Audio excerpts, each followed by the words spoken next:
Did you know that there are 20 million businesses in North America and as many as 100 million globally? And it sure feels like every single one of them is trying to hire. Whether you're a developer or a nurse or electrical engineer or a salesperson or a project manager or a writer or a designer or a professional cuddler or a golf ball diver or a crime scene cleaner, it doesn't matter. Whoever you are, there are a lot of options out there. So how do you choose? And if you're a business hiring, which you probably are, how do you get them to choose you? Since the Industrial Revolution, talent has been a beggar at the table. They had to take what was offered to them. And that meant all jobs had to do was post that they were hiring and post jobs on a job board. People would show up. Lots of people. And so the recruiting world was trained that to hire, all it took was lots and lots of applicants. And that all changed around the turn of this century, when companies' demand for internet-enabled talent outstripped the available talent out there. And since that time, we have been in an unending seller's market for talent. Regardless of the economy, regardless of new technology, talent is driving. And that is a huge shift in power, moving from the company to the talent. And that shift is what is making employer brand so necessary. Employer branding is the process of making your company more attractive to the talent you want to hire, which means that employer branding is effectively in the business of helping people make choices. Regardless of the role, the industry, the location, it's really hard for candidates to understand what they're getting into. What is the difference between you and their hundreds and thousands of other options? These are other companies also hiring for that role. Look at your job postings. For the most part, they're just bulleted lists of requirements, and to be perfectly honest, most of those requirements aren't even necessary. And then you tack on some boilerplate about what the company is all about that was written by legal. And if we're being real, that job posting was cobbled together from a series of other jobs, and some of which were at other companies. So how exactly can you be describing company A using language from company B? And then you take all that stuff and you pour it into a package that has to be the least attractive thing this side of a legal summons. Look at your career site, provided you even have one. It's filled with photos of bright, shiny, happy, smiling faces pretending to do work. Maybe you've got some language about your values, but let's be honest, it looks and it sounds like hundreds and thousands of other career sites all over the world. Look at your social media. This is the beating heart of what your company is thinking about right now.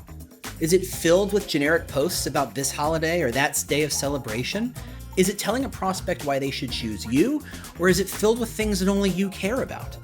Here's how you can tell. Go look at your likes and shares. That'll tell you the whole tale. Now, what you may not have realized is that you are in something of an arms race. The work, the cost, the effort it takes to hire people means you are putting forth more effort and work and time and money to make that happen. You're spending more and more money pushing ads to more and more places that are being more and more ignored.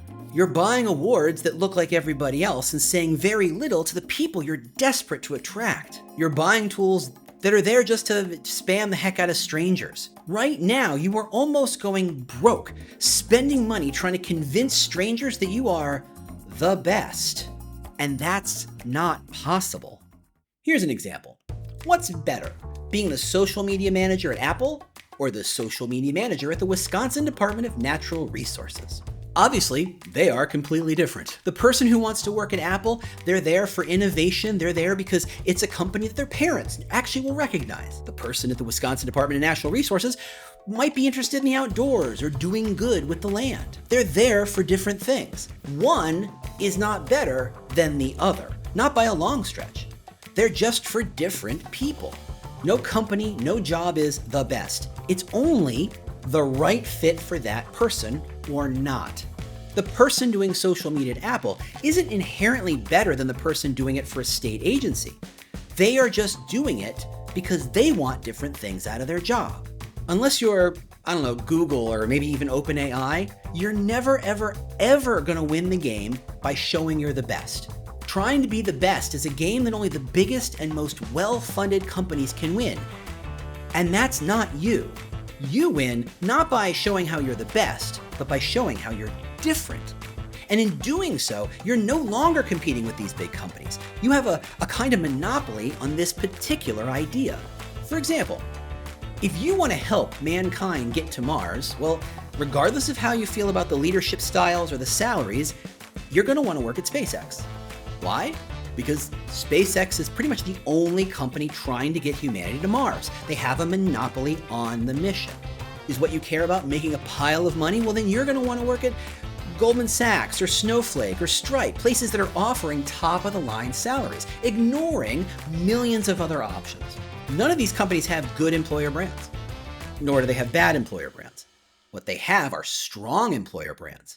And when you have a strong employer brand, you are crystal clear and everyone knows and is crystal clear on what it is that you offer that others do not. And when you are that clear about what you offer, people will find and choose you. So that means understanding how you're different is the core of how you develop an employer brand. Once you understand that, you embed that idea, that difference, in every single touch point in every single communication channel so you can activate that employer brand. That's how you extract the value out of it. When your difference is credible, it's clear, when it isn't just the color you paint on the walls, but the actual expression of your true DNA, visible in everything you do, well, that's how you attract the people who want that thing you're offering. That's how you get them to choose you. Now, when you adjust your strategy to lean on your difference rather than trying to be seen as the best or great, what happens is you get to focus on getting hireable candidates, not just applications, to show up, to be super excited. The hunt for more applications is a sucker's bet. It's a fool's errand, it's expensive, it's hard work, it doesn't serve the hiring manager, it doesn't serve the recruiter, and it just generates ill will amongst candidates you might one day want to hire.